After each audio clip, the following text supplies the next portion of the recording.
کیا آپ نے کبھی سوچا ہے کہ راستے میں چلتے ہوئے اگر کوئی شخص اچانک سے گر کر بے ہوش ہو جائے اور اس کی سانس بھی رک جائے تو ایسی سچویشن میں آپ کو کیا کرنا چاہیے؟ ہم آج کارڈیک اریسٹ پر بات کریں گے اور بتائیں گے کہ اگر کسی شخص کو کارڈیک اریسٹ ہو جائے تو پاس کھڑے لوگوں کو کیا کرنا چاہیے۔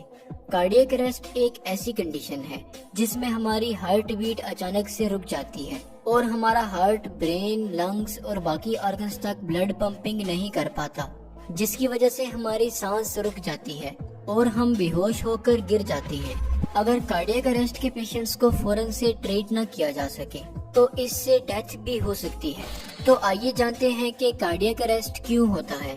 کارڈیک اریسٹ کی کنڈیشن ہماری ہارٹ بیٹ اچانک سے رک جانے سے ہوتی ہے۔ ہمارے ہارٹ میں نیچرل الیکٹریکل امپلس سسٹم موجود ہوتا ہے جسے سائنو ایٹریل نوڈ کہا جاتا ہے۔ Sinoatrial node mild electric impulses generate کرتا ہے تاکہ ہارٹ بیٹ کو نارمل رکھا جا سکے۔ اگر کسی وجہ سے ہمارے سائنو ایٹریل نوڈز کام کرنا چھوڑ دیں یا پھر کسی ہارٹ کنڈیشن کی وجہ سے ہماری ہارٹ بیٹ اب نارمل ہو کر سٹاپ ہو جائے تو اس سے کارڈیک اریسٹ کی کنڈیشن ہو جاتی ہے۔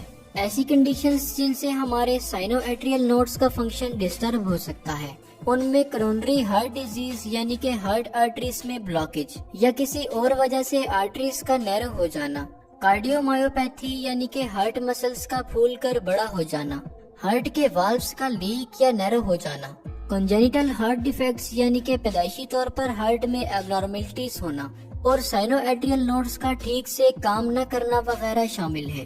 سمپٹمز: کارڈیک اریسٹ کی صورت میں پیشنٹس کی امپلس اور بریتھنگ رک جاتی ہے اور وہ اچانک سے بے ہوش ہو کر گر پڑتا ہے۔ Diagnosis and treatment: cardiac arrest کو ڈائگنوز کرنے کے لیے ای سی جی، بلڈ ٹیسٹس اور کچھ امیجنگ پروسیجرز جیسا کہ ایکو کارڈیوگرام اور ایم آر آئی وغیرہ کیے جاتے ہیں۔ اگر کسی شخص کو کارڈیک اریسٹ ہو جائے تو پاس کھڑے لوگوں کو چاہیے کہ وہ فوراً سے پیشنٹ کی چیسٹ کمپریس کرنا شروع کر دیں، اور اگر آٹومیٹڈ ڈیفیبریلیٹر موجود ہو تو اس کے تھرو پیشنٹ کو الیکٹرک شاک دیا جائے تاکہ اس کی ہارٹ بیٹ چلنے لگ جائے۔ اس کے ساتھ ساتھ پیشنٹ کو فوراً سے ہاسپٹل شفٹ کرنا چاہیے تاکہ اس کی پراپر ٹریٹمنٹ کی جا سکے۔ ایسی میڈیسنز جن سے کارڈیک اریسٹ کو دوبارہ ہونے سے روکا جا سکتا ہے، ان میں کیلشیم چینل بلاکرز اور اینجیوٹینسن کنورٹنگ انزائم انہیبیٹرز شامل ہیں، جبکہ کچھ پیشنٹس میں سرجری کے تھرو کالر بون میں امپلانٹیبل کارڈیوورٹر ڈیفیبریلیٹر ڈیوائس انسرٹ کی جاتی ہے۔ یہ ڈیوائس پیشنٹ کی ہارٹ بیٹ کو میئر کرتی ہے اور کارڈیک اریسٹ کی سچویشن میں مائلڈ الیکٹرک امپلس جنریٹ کر کے ہارٹ بیٹ کو نارمل کرنے کا کام کرتی ہے۔